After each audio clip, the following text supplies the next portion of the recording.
mapinagpalang araw po sa inyo lahat. Welcome po sa Chapel of Worship Christian Faith Ministries. Ito pong programang ito na nagbibigay sa inyo ng pagsamba natin sa pagluwalhati sa Ama, pamamagitan ng pagsamba natin through online ministry. Kasama rin po ng Chapel of Worship Christian Faith Ministry ang mga kasama natin sa Pildera 2nd Southern Baptist Church at ang Church Planting Movement Institute of Missions sa pag-church plant po sa mga church dyan sa iba't ibang panig po sa Metro Manila, gayon din po sa Cavite. Ngayon po ay ang araw ng Panginoon. Nagkataon din naman po na araw po ng pagpupugay natin sa mga haligi ng tahanan o mga fathers, mga tatay po natin. Mga katatayan, binabati ko nga po kayo ng isang maligayang Happy Father's Day sa atin lahat.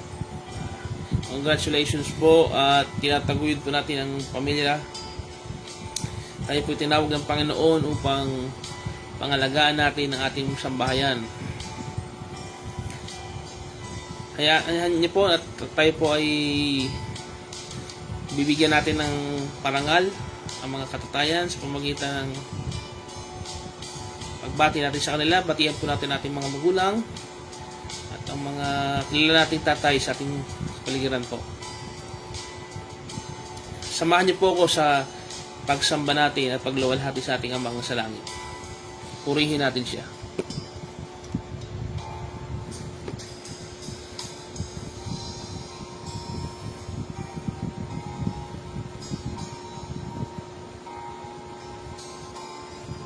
Bago lahat tayo po manalangin.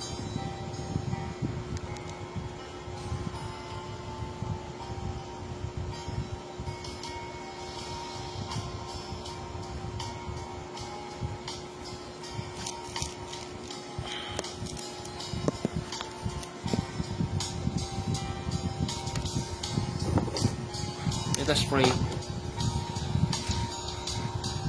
Ama naming nasa langit, Ikaw ang perpektong halimbawa ng isang magulang. Puno ng pagmamahal, biyaya at katapatan.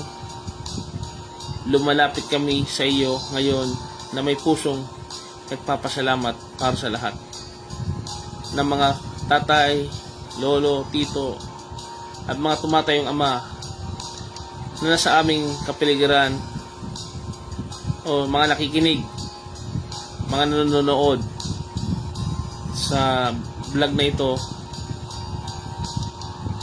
Panginoon, dinadalangin namin na ang sambahang ito ng Chapel of Worship Christian Faith Ministry ay magsilbing daluyan ng iyong pagpapala. Ito ang maging isang malaking pagpapala para sa kanila sa pakikinig at panonood po nila. Habang kami ay nakikinig sa inyong salita, buksan mo ang aming tainga upang marinig ang inyong tinig. Ipadama mo sa amin ang mga iyong yakap at palalahanan mo sila sa kanilang mga banal na tungkulin. Gabayan niyo po ang inyong lingkod. Gabayan niyo po ang mga nakikinig habang ibinabahagi ang mensahe. Naway ang mataas po ay kayo at may tago niyo lang po kami sa inyong likuran. Gamitin niyo lang po kami. Ang kapangyarihan niyo po ang mahayag sa aming mga buhay. Ang kagalakan at kapurihan ay sa inyo, inilalaan Ama. Papasalamat po kami sa inyo, sa ngalan ng Ama, Anak at Espiritu Santo. Amen. Amen.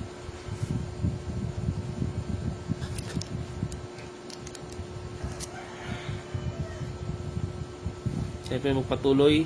Tayo po mag-awitan sa pamamagitan ng mga espiritual na awitin.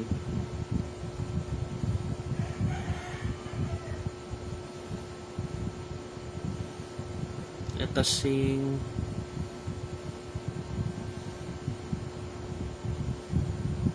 Banal mong Tahanan.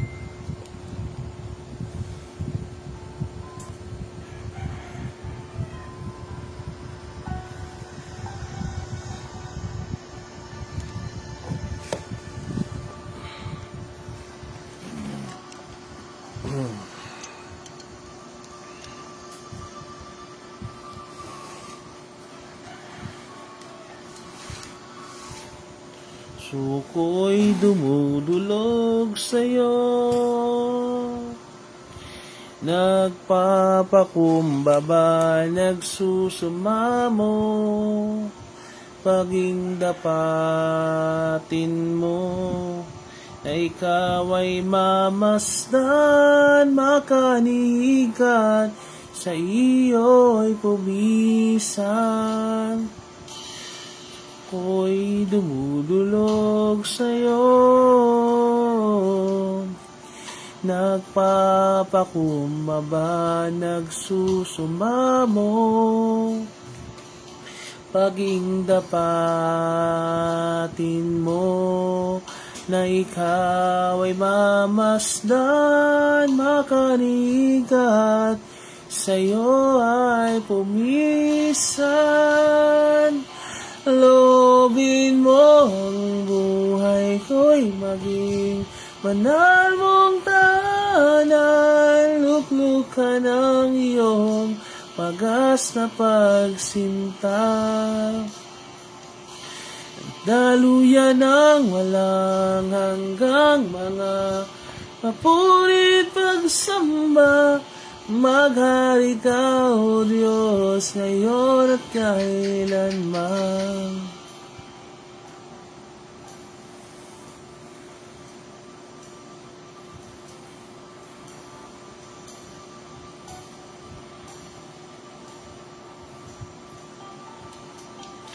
Ang puso ko'y dumudulog sa'yo, nagpapakumbaba at nagsusumamo,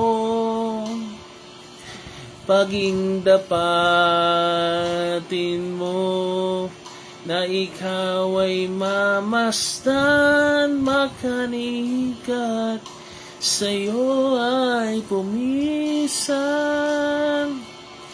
Loobin mo ang buhay ko'y maging banal mong tahanan, luklukan ng iyong wagas na pagsinta. Daluyan ng walang hanggang mga papurit pagsamba, maghari ka, O Diyos, ngayon at kailanman.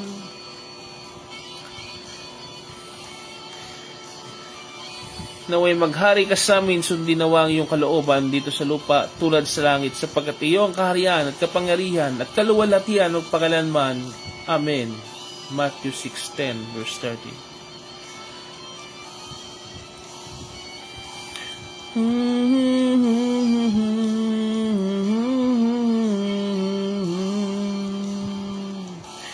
Loobin mo ang buhay ko'y maging banal mong tahanan, luklukan ng iyong wagas na pagsinta. Daluyan ng walang hanggang mga papurit pagsamba, maghari ka, O Diyos, ngayon at kailanman. Loobin mo ang buhay ko'y maging banal mong tahanan, luklukan ang iyong wagas na pagsinta. Daluyan ng walang hanggang mga papurit pagsamba, maghari ka, O Diyos, ngayon at kailanman. Maghari ka, O Diyos,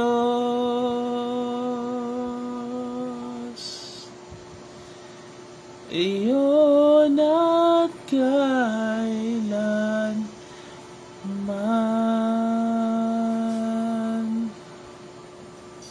Sa Diyos ang papuri, sa Kanya itinataas ang walang hanggang papuri.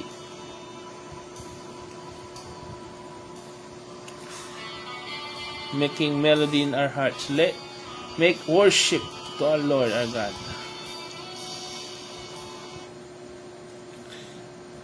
Sa pang-awitin sa Panginoon,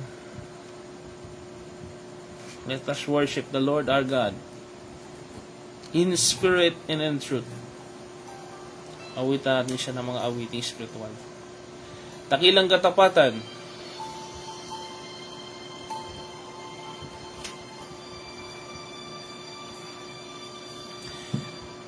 Sadyang kay buti ng ating Panginoon, magtatapat sa habang panahon, maging sa kabila ng aking pagkukulang, biyaya niya'y patuloy na laan.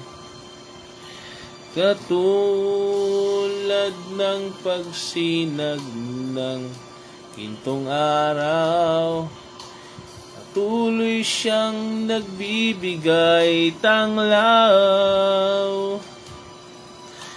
Kaya sa puso ko damdamin, kadapatan niya'y aking pupurihin. Dakila ka, O Diyos, tapat ka ngang tunay, magmula pa sa ugat ng aming lahi. Mundo'y magunaw man, maaasahan kang lagi, maging hanggang wakas nitong buhay.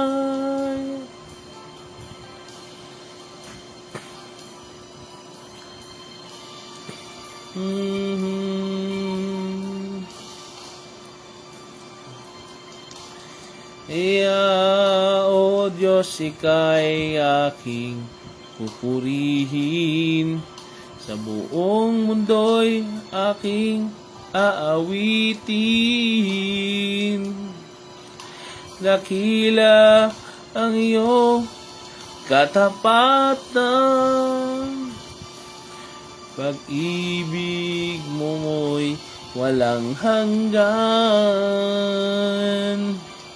Dakila ka, O Diyos, tapat ka ngang tunay, magmula pa sa ugat ng aming lahi.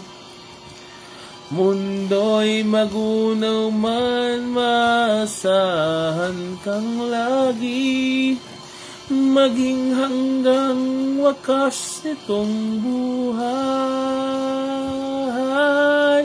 Dakila ka, O Diyos,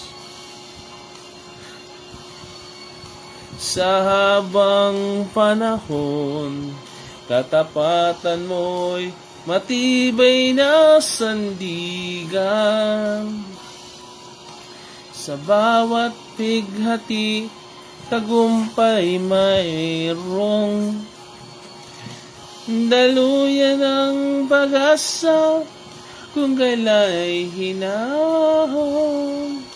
Pag-ibig mo'y alay sa amin noon hanggang ngayon. Dakila ka, dakila ka, dakila ka, O Diyos.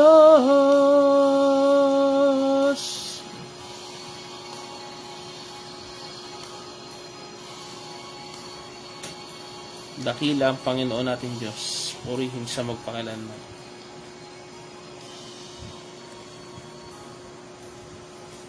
Mga mananampalataya, tayo po'y umawit na isa pang awitin. Ang pamagat ay walang katulad. Wala kang katulad. Awitin paminsan pa.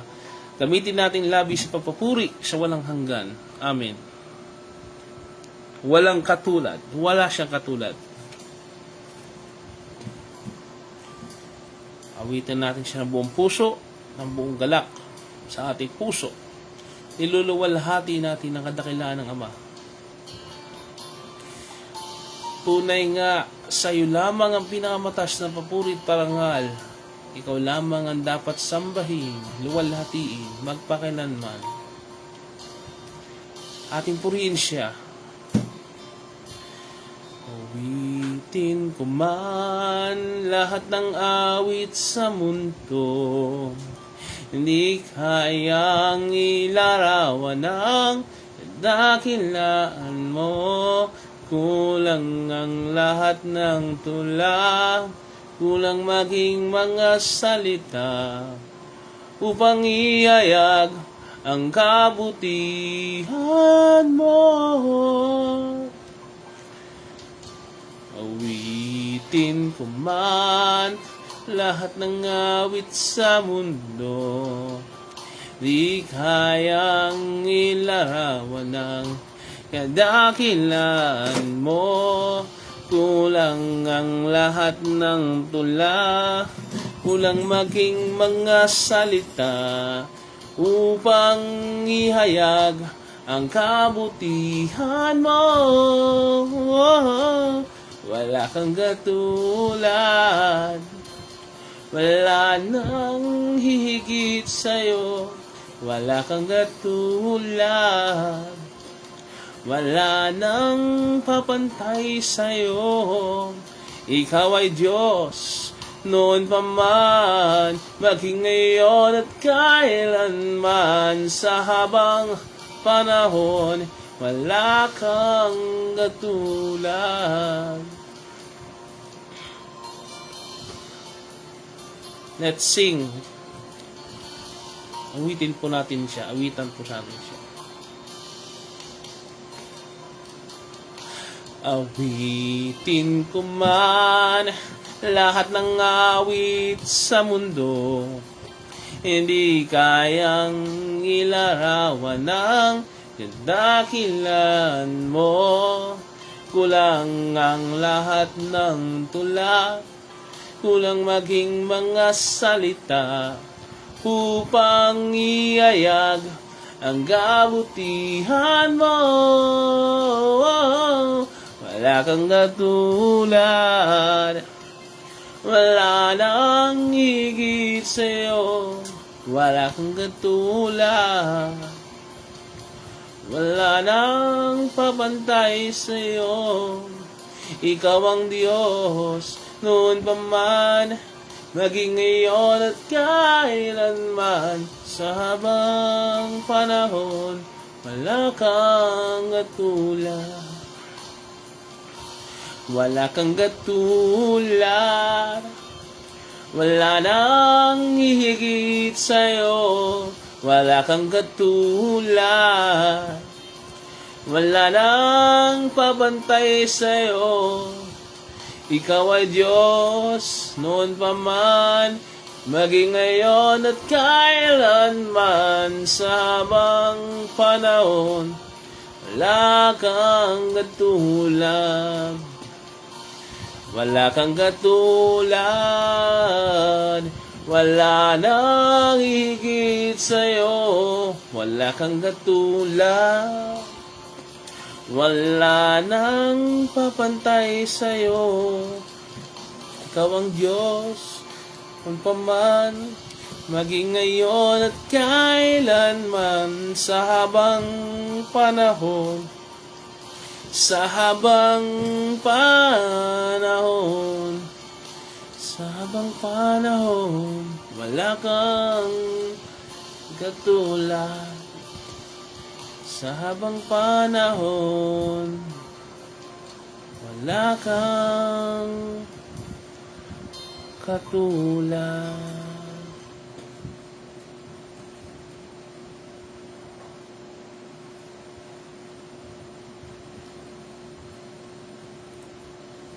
Pangawit sa Panginoon. Let's sing Our Father by Don Moe.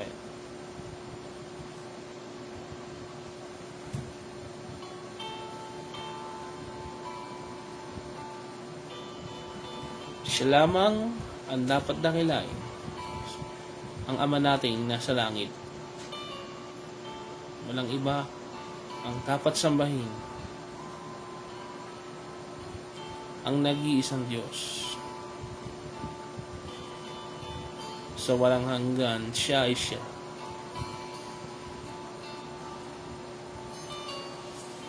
Turo ng ating Panginoong Hesus na panalangin para sa Kanya. Hear our prayer. We are your children, and we gathered here today. We gathered here to pray. Hear our cry. Lord, we need your mercy, and we need your grace today. Hear us as we pray. Our Father, who art in heaven, hallowed be thy name. Our Father, hear us from heaven, forgive our sins, we pray. Hear our song as it rises to heaven. May your glory fill the earth as the waters cover the sea. See our hearts and remove anything that is standing in the way of coming to you today. Our Father, who art in heaven, hallowed be thy name. Our Father, hear us from heaven, forgive our sins, we pray. And though we are few, we're surrounded by many who have crossed that river before. And this is our song, we'll singing forever. Holy is the Lord. Holy is the Lord. Holy is the Lord. Holy is the Lord. Holy is the Lord. Holy is the Lord. Holy is the Lord. Holy is the Lord. Hear our prayer. We are your children, and we gathered here today. We've gathered here to pray. Hear our cry. We need your mercy, and we need your grace today. Hear us, we pray. Our Father, who art in heaven, hallowed be thy name. Our Father, we are from heaven, forgive our sins, we pray. Our Father, who art in heaven, forgive our sins, we pray. Our Father, hallowed be thy name. Your kingdom come, your will be done on earth as it is in heaven.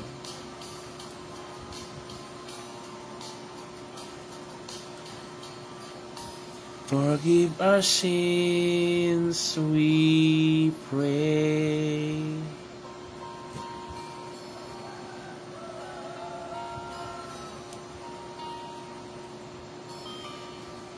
Salamat po at kasama ko po kayo sa pananambahan sa pamamagitan ng pag-aawitan natin ng mga spiritual na awitin. Ngayon po dadako tayo sa mensahe ng ating Panginoon. Ako po ay gagamitin namin bilang kasangkapan niya. Tayo po ay makinig sa pangangaral ng salita ng Panginoon.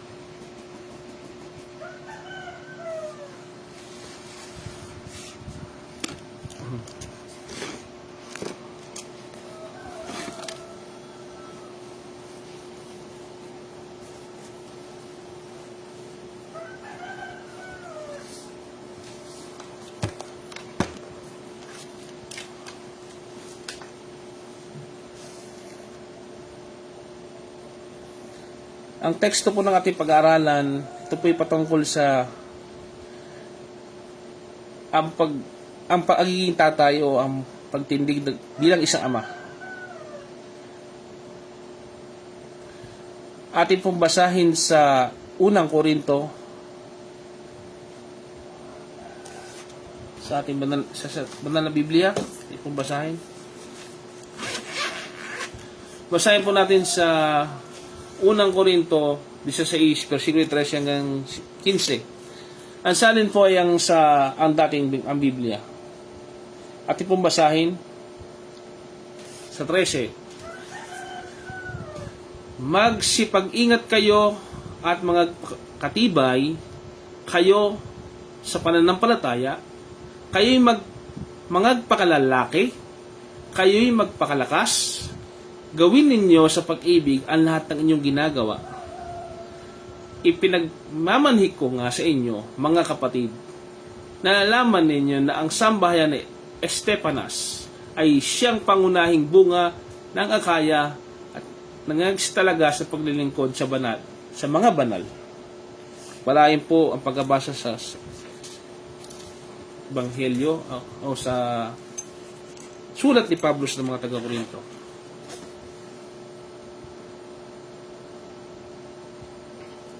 Maligayang araw po ng mga katatayan o Happy Father's Day sa English po. May trivia ako sa inyo. Alam nyo ba kung bakit laging huli ang Father's Day kaysa Mother's Day? Sino po nakakalam? May sagot daw po doon eh. Kasi tuwing Mother's Day, todo may handaan o bigay sa pamilya, may pang-blowout tayo, may sabihin merong panghanda sa mga kananayan po natin. May mga regalo, pero pagdating po sa Father's Day, sabi nga, nauubos na ang kabudgetan. Pero just kidding lang po. Kaya pagdating daw sa Father's Day, na natitira lang ay titiglot na lang ng panyo at tatlong okay na may medyas o greeting cards, okay na po yun. Just kidding lang po. Nakikita natin doon yung pagiging ng tatay po, na yung sakripisyo po ng ating mga katatayan na hindi nangangailangan ng usually kami mga katatayan na hindi nangangailangan ng anumang bagay na magbibigay pa ng kabuluhan sa pagiging tatay. Ginagampanan lang po namin ng aming pagiging tatay at talagang yun po ang aming tungkulin. Niligay siguro sa puso namin ng Panginoon ang nagiging dapat na gawin o bilang tungkulin namin na tagapagprotekta, tagapagtaguyod ng pamilya. Ang pagiging tatay ang isa sa pinakamasarap pero pinakamahirap na gampanin sa buong mundo. Ito po ay uri po ng trabaho. Makakala nyo ang pagiging tatay ay basta-basta na lamang po. Nangangailangan po ito ng hindi po lahat ng lalaki ay pwede gumampan sa pagiging tatay. O nagpapakatatay ba sila? Walang universal, walang definisyon na nagbibigay ng diploma o pagiging sertifikasyon para maging ama. Madalas ang pagiging tatay natututunan sa eksperyensya. Natututunan ito habang ginagampanan natin ito o tinatrabaho natin ito. Iniisip man natin ito na halimbawa ay sinasadya man natin ito o hindi, talagang ginagampanan natin ito sa abot ng ating makakaya. Ang pagiging tagumpay ng isang magulang o pagiging tatay ay hindi nasukat kung gano'n mang kalaki ang kinikita natin o sweldo natin ay inaabot sa ating mga pamilya. O ano mang meron tayo sa kalagayan sa buhay, tayo ba may kotse na o may bahay na. O ano mang naabot natin para sa ating mga anak, edukasyon. Ang pinaka-importante po ay yung paningin ng Diyos o sa mata ng Panginoong Diyos. Ang pagiging tatay ay nakikita ko sa pagkilala natin sa tunay na Ama natin na sa langit, pagkilala natin sa mga magulang din natin bilang tayo mga anak din noon, ay ang pananampalataya natin sa nagbigay ng buhay sa atin, nagbigay ng role sa atin. Ang role natin ito bilang magulang para pamunuan ang sambahayan, ang tahanan. Nababasa din natin sa unang Korinto 6:3-14, kanina binasa po natin, babanggatin ko po ulit. Kayo'y magpuyat at magpakatibay. Kayo'y magpuyat, magpakatibay kayo sa pananampalataya. Kayo'y magpakalalaki. Kayo'y magpakalakas. Ang lahat ng mga bagay nito'y gawin ninyong sa pag-ibig. Inuruan po natin, i-highlight po natin yung mga salitang magpakatatag, magpuyat, magpakatibay sa pananampalataya. May ginagawang aksyon. May ginagawang sakripisyo. Ang pagiging lalaki, pinipagpili po yan. Magpakalakas. Hindi po dapat tayo kakitaan ng kahinaan. Hindi po dapat tayo kakitaan ng kawalang pag-asa. Kundi sa pag-ibig, gumagawa tayo ng trabaho po natin bilang magulang. Meron pong 3 katangian ng isang pagiging ama. Isa-isahin po natin.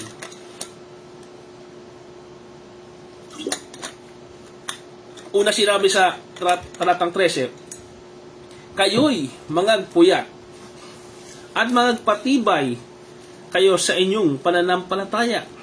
Inutusan po tayo sa pamagitan ni San Pablo sa mga taga-Korinto na tayo mga sakripisyo, magpuyat, magpakatibay. Ang nakatawag pansin sa atin dito, alam natin na ang mga tatay kung paano magpuyat kapag nanonood ng chat. Halimbawa, may mga magulang po tayo po mismo, nagpupuyat sa mga bagay na kailangan po natin. May mga tatay na nagpupuyat dahil sa ibang bagay. Halimbawa, nanonood ng basketball, o kaya naman nagbabantay ng kung ano-ano mga bagay, panonood ng kung ano-ano palabas o sa cellphone. Hindi po yun ang tinutukoy natin pagpupuyat, kundi yung pag-aasikaso po natin sa ating mga pamilya. Pagtulong natin sa ating bahay, kung anong paglilingkod natin, paghahain ng ulam, mga bagay po na sakripisyo para sa pamilya. Pagtatrabaho. Kapag may mga bagay na kailangan ng tulong ng pamilya natin, paglilinis, o kaya proteksyon, tayo po ang tagapagtanggol sa tahanan kapag may mga masasamang loob. Alam po natin na ang panahon po namin na napakadelikado. Tayo po mga lalaki, katatayan, ang nagsisilbing unang first defense po, tagapagtanggol nila. Tayo dapat na magtuturo na sa mga ating mga anak at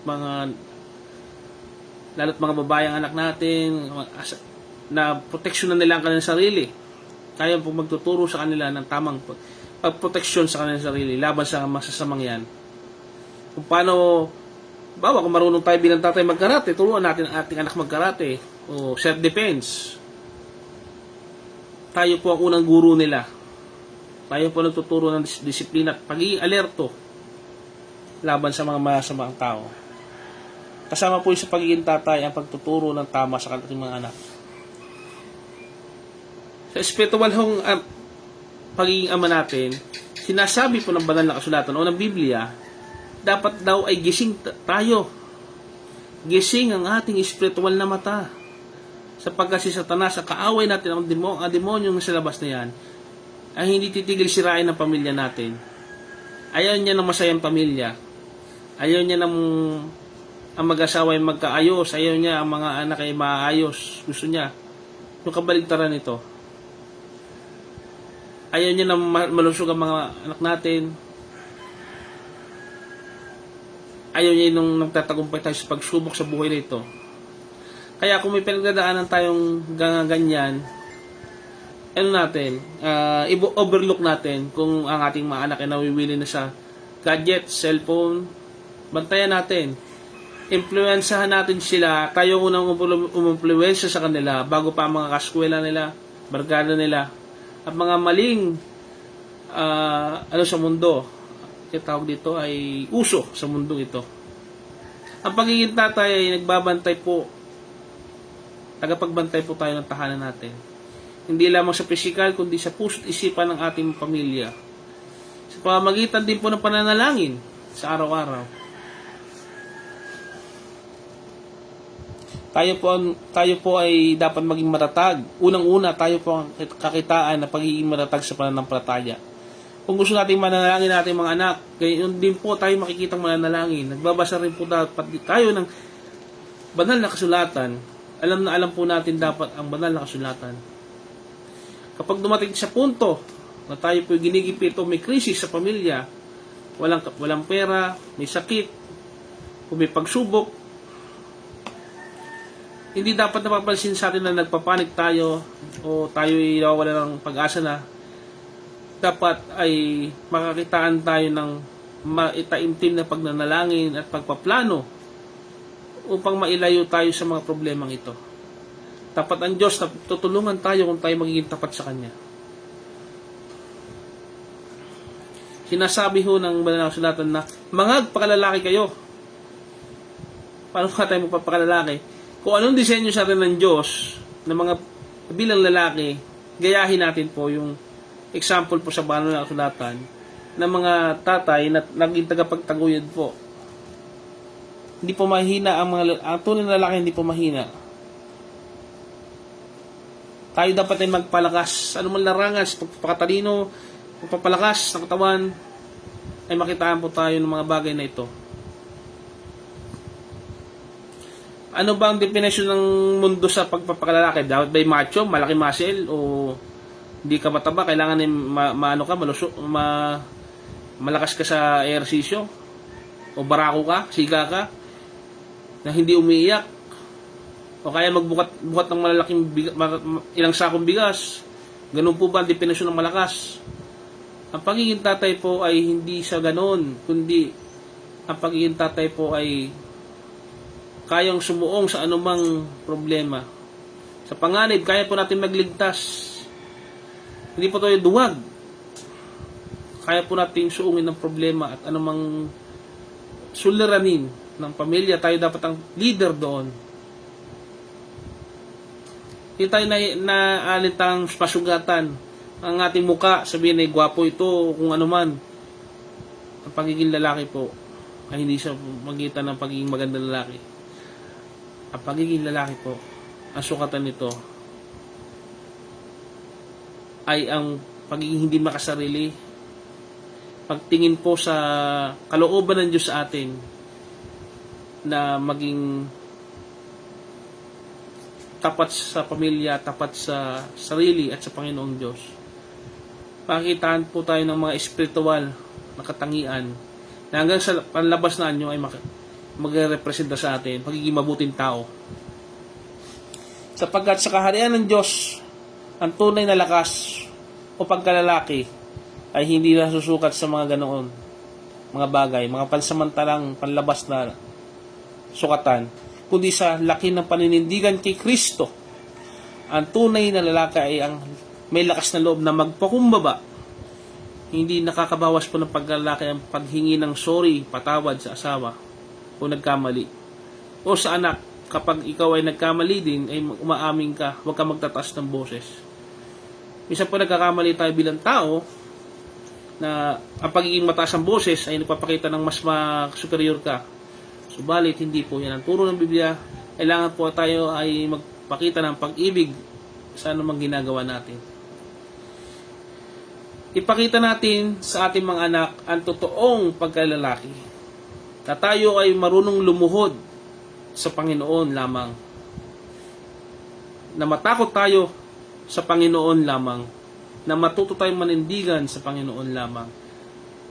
Wala tayong ibang kinakatakutan kundi ang Diyos, sapagkat siya po ang dapat katakutan ng lahat ng nilalang. Kung nakikita mo ang anak mo na nagbabasa ng Biblia, sumasamba, nanalangin, dahil yun sa nakikita nila sa iyo, hindi sila mahirapang maniwala at maging seryoso din sa Panginoon kung ikaw mismo ay nakikitaan nila ng mga katangian yun. Sapagkat ikaw ang unang nakikita nila bilang halimbawa. Tawag diba, idolo daw nila. Pero isipin po natin na sa mata ng mga bata, napakabayani natin. Tayo ang unang inspirasyon nila eh. Gawin po natin lahat ng may pag-ibig. Do it in the name of everything in love. Sinasabi. Ang lahat ng mga bagay ay gawin niyong may pag-ibig sa versikulo 14. Minsan may mga tatay na kapag nagpapakita ng pagmamahal medyo na awkward o naiilang sa imbes na magsabi ng I love you too sa anak o ano. May mga nagsasabing wag na o binabaliwala ba? Bakit ganoon? Ba't hindi sila sanay sa pag-ibig? Siguro may isipin natin na sa henerasyon nila o sa henerasyon nila naging tama ba yung pagpapakita ng pag-ibig? O bakit ngayon tayo tatay na rin, hindi ba natin ipakita ng tama ang pagmamahal? Yung siya simpleng pag-alala at sa pagtingin ng kanilang mga kain, kung meron pa ba silang gagastusin at anumang mga bagay, ipagpapakita na po ng pag-ibig, hindi po sa pamagitan lamang ng salita na susukat ng pagmamahal, kundi sa paglilingkod o yung paghalik sa pisngi at pagyakap sa ating mga anak, paglalambing, ay huwag natin ipagkait sa ating mga anak ang pagpapakita ng pag-ibig, sapagkat hindi ang panahon ay umiusad, hindi habang panahon ay makakapiling natin sila. Tandaan natin, tayo daraan lang sa mundong ito. Kaya habang may panahon, ipakita natin, maramdaman nila na tayo ay kasama nila. Ang lahat ng pagpapagal po natin, kasipagan, pagtatrabaho, ay walang kabuluhan kung walang pagmamahal, kung walang pag-aalay ng pagmamahal. Tandaan natin ang pagtatrabaho po natin, ang ginagawa po natin para sa pamilya, dapat ay may pagmamahal. Sinasabi po ng Efeso 6, ang versikulo 4, basahin po natin ang nakalasulat sa kasulatan. Sabi dito, mga ama, huwag ninyong piliting magalit ang inyong mga anak. Sa halip, palakihin ninyo sila sa disiplina at aral ng Panginoon. Sinasabi po ng banal na kasulatan na huwag tayong maging masyadong mahigpit. Huwag tayong masyadong maging sa ating mga anak. Kundi, ang pagpapalaki po natin ay may aral at disiplina mula sa Panginoon. Tandaan natin yung pagiging sobrang higpit natin ay dapat nasa tama po. At dapat hindi lumalagpas sa panuntunan ng ating Panginoon. Turuan natin siya na sang-ayon po sa banal na kasulatan. At hindi nagtuturo ng masama ang banal na kasulatan na sinasabi itong ibigin ng iyong ama't ina. Igalang mo ang iyong magulang. At huwag maging mahigpit. Di ba po tama naman po? Na dapat magiging balanse po ang pagpapalaki natin sa ating mga anak. At pagiging magulang po natin sa kanila. Ang disiplina na walang pagmamahal ay nagiging malupit. Nagiging sanhili po ito ng pagrebelde. Sa karanasan po natin, marami pong mga kasong ganyan na hindi na nagagabay na maayos sa kanila at sila ay napapariwara. Ang pagmamahal na walang disiplina ay nagiging sanhi din naman ng pagiging spoiled o yung nagiging ano na yung bata, wala nang pakialam sa damdamin ng iba.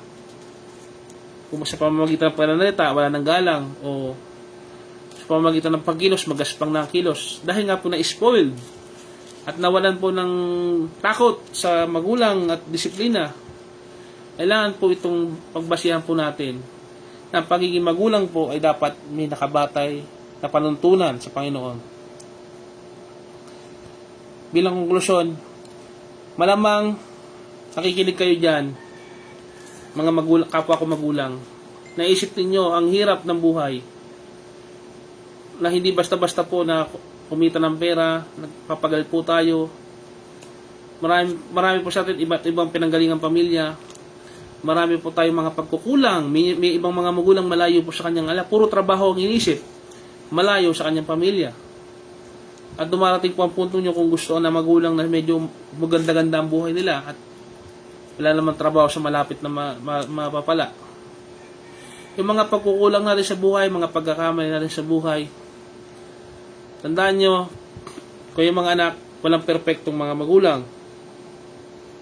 Kahit saan ka, sasabihin mo, sana ganito na magulang ko, o sana mayaman kami, sana ganito kami.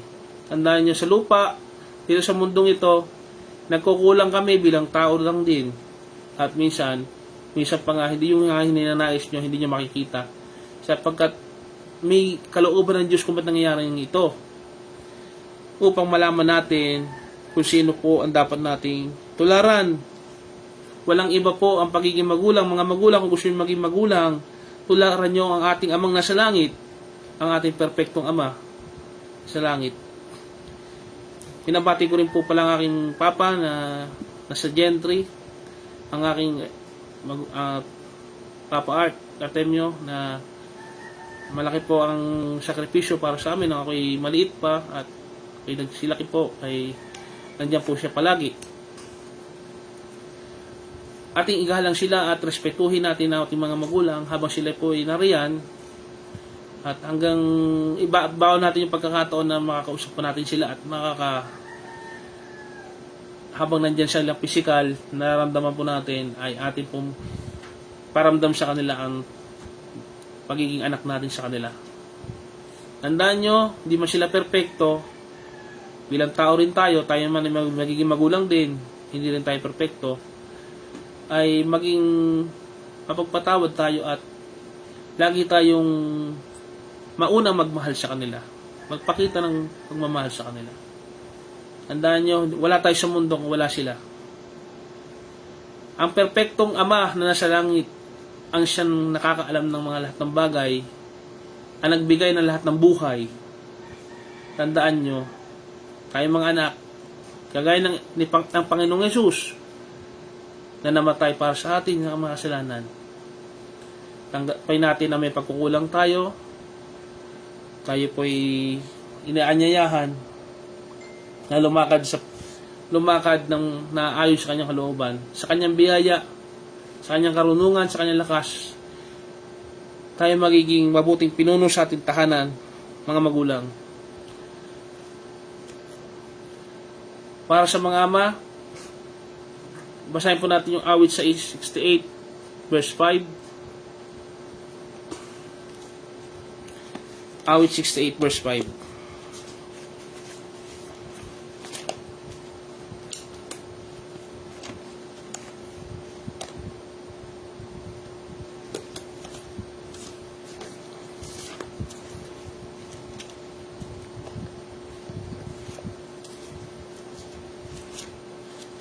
Verse 5.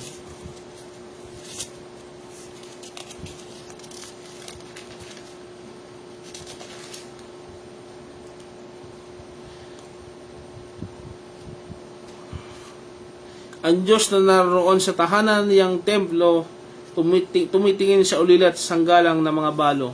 Ayan po. Darating po siyang araw na tayo mga ulila, darating ang araw na tayo na lang ang matitira, ang ating mga anak ay magsisilakihan na po at talagang tayo na lang ang matitira. Tandaan nyo, sa kauliulihan, tayo rin po ay mag-iisa at tayo po ay magbabalik din sa ating Panginoong Yesus pagdating na araw, at tayo po ay sabihin natin magbabago ang panahon at tayo po magiging mag-isa na uli. Tandaan natin sinabi ng Biblia na ang Panginoon Diyos ang kakalinga sa atin. Kasamahan niya po tayo hanggang sa uli.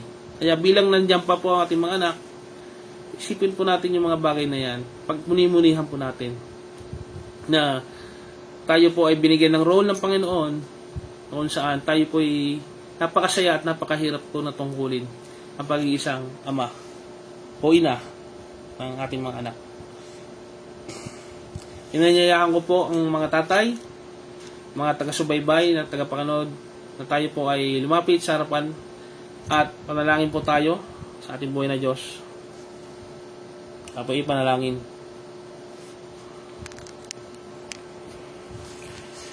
Panginoong Diyos, Ama namin nasa langit, dinadalangin po namin sa inyong harapan ang lahat ng mga amang naririto ngayon. Salamat po sa buhay na pinagkatiwala mo sa kanila bilang mga pinuno ng pamilya. Patawarin mo po sila sa mga sandaling sila ay nagkulang, napagod o nagkamali, nagkasala. Ngayon pong araw ng mga ama, dinadalangin po namin ang puspusan na pagbibigay mo sa kanila ng kapatawaran. Igawan niyo sa kanila ang banal na espiritu upang gumabay sa kanila sa kanilang tungkulin bilang ama.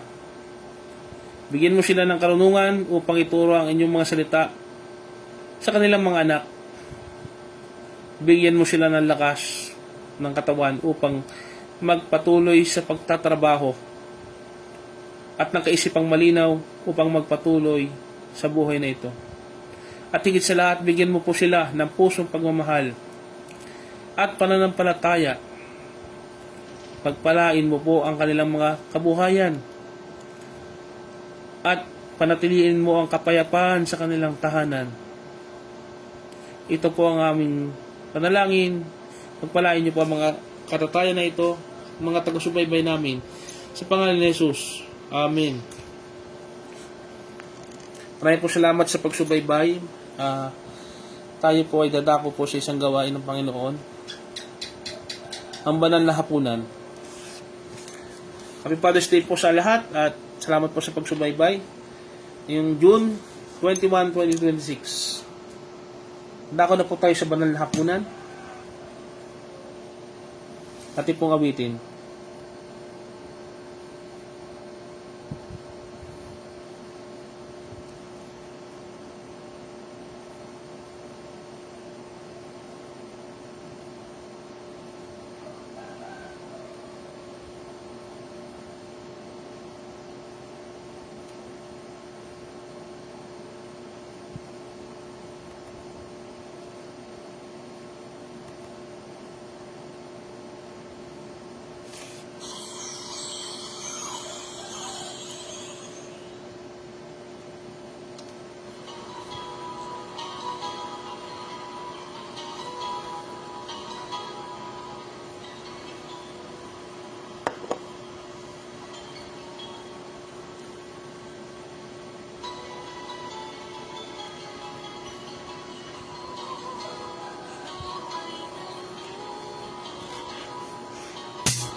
Inumin mo't makibahagi.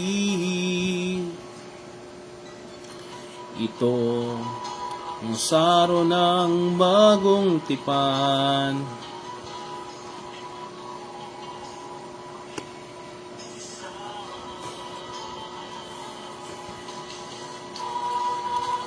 Tumana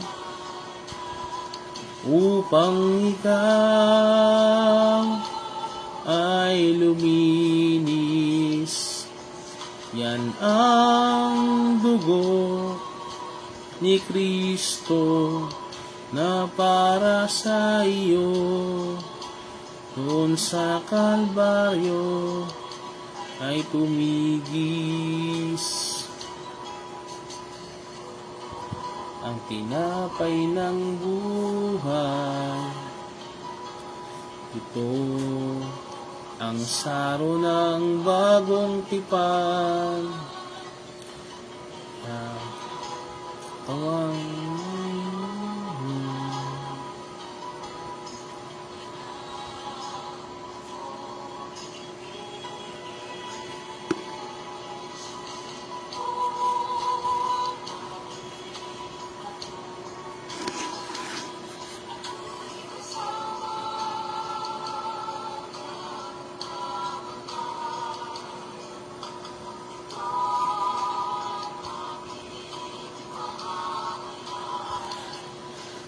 ang banal na hapunan ay ang sagradong pagdiriwang kung saan inaalala ng mga Kristiyano ang sakripisyo ni Jesus sa krus.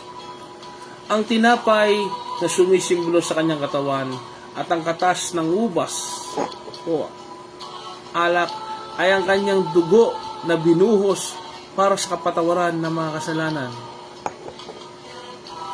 Ating basahin sa unang Korinto 11, ang versikulo 23 hanggang 26. Sapagkat tinanggap ko sa Panginoon ang tinuturo ko naman sa iyo, na ang Panginoong Yesus nang gabing siya'y pagkanulo ay kumuha ng tinapay, at nang siya'y pasalamat at pinaghati-hati niya ito, ay sinabi, ito ang aking katawan na para sa iyo. Gawin niyo ito bilang pag-aalala sa akin. Gayun din naman, kumuha siya ng saro pagkatapos ng hapunan at sinabi, ang sarong ito ay ang bagong tipan sa pamagitan ng aking dugo. Gawin niyo ito sa tuwing iinumin niyo ito bilang pag-aalala sa akin, sapagkat sa tuwing kakanin ninyo ang tinapay na ito at inumin ang sarong ito, ipinahayag ninyo ang kamatayan ng Panginoon hanggang siya'y dumating. Ating po suriin natin sarili. Maraming po salamat, Ama, sa pagkakataong ito na kami tatanggap ng banal na komunyon. Suriin niyo po ang aming buhay, ang aming puso, patawarin kami sa aming lisyang kasalanan. Hindi nadalangin po namin ang pagtanggap nito hanggang sa muli pagbabalik ni Kristo Jesus. Amen.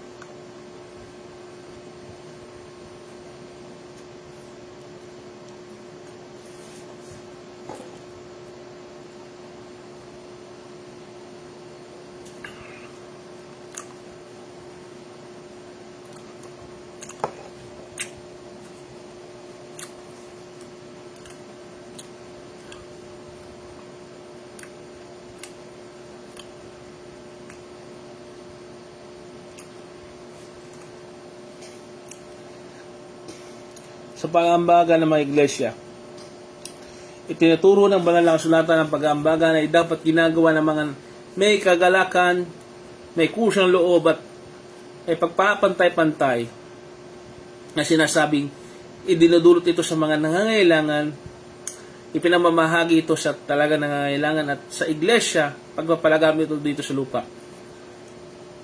Na mababasa natin sa mga kasulatan, binigyan din San Pablo na ang bawat isa sa unang Korinto, ikalawang Korinto, versikulo 9, ang versikulo 7, na sinabi niya, ang bawat isa ay dapat magbigay ng naayon sa sarili pa siya, huwag maluwag sa loob, hindi na pagpilitan sapagkat iniibig ng Diyos ang nagbibigay ng may kagalakan. ay pinapaliwanag niya na hindi po yung kakulangan natin ang tinitingnan, kundi po ang kasapatan ng pagkakalob na rin na nagmumula sa epinasya ng kalooban ng puso ng Kristiyano upang tumulong sa kapwa Kristiyano at sa mga hindi sumasampalataya upang makita nila ang liwanag ni Kristo sa ating buhay. Panalangin po natin ang pangkaloob na ito. Ama sa langit, ito po ang mga kaloob inihahandog namin para sa gawain ng Panginoon. Tulungan po ito mapaparami at mapagtagumpayan po namin ang ministeryo dito sa lupa. Magamit po ito sa pagkakawang gawa sa pangalan ni Jesus. Amen. Salamat po at marami po salamat po sa mga every donations and gifts na maaari pong itulot po ninyo sa gawain ng Panginoon. Well appreciated po at sa Panginoon po ang kapurian sa lahat ng mga bagay na yan.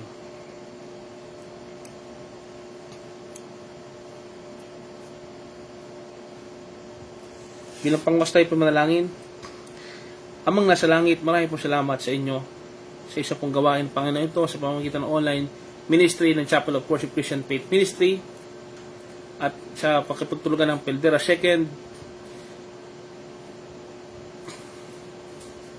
Southern Baptist Church, ay tulungan niyo po kami upang mapag-ibayo pa ang pangaral na ito, magpapahayag ng Ebanghelyo sa lumandako sa makapakinig ng programang ito.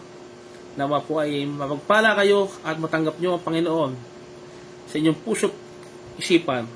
Nawa maging Panginoon at tagapagligtas si Jesucristo sa inyong buhay. Maraming po salamat. Ito po ang pagpapala ng Panginoon sa pangalan ng Ama, Anak, Espiritu Santo. Sumayin niyo ang pagpapala ng Panginoon ngayon pagpakilanman. Amen at Amen.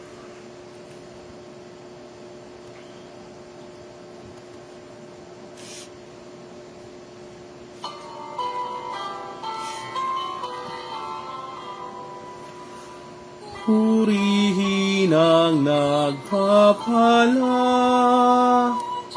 Diyos ang buong sanlilikha.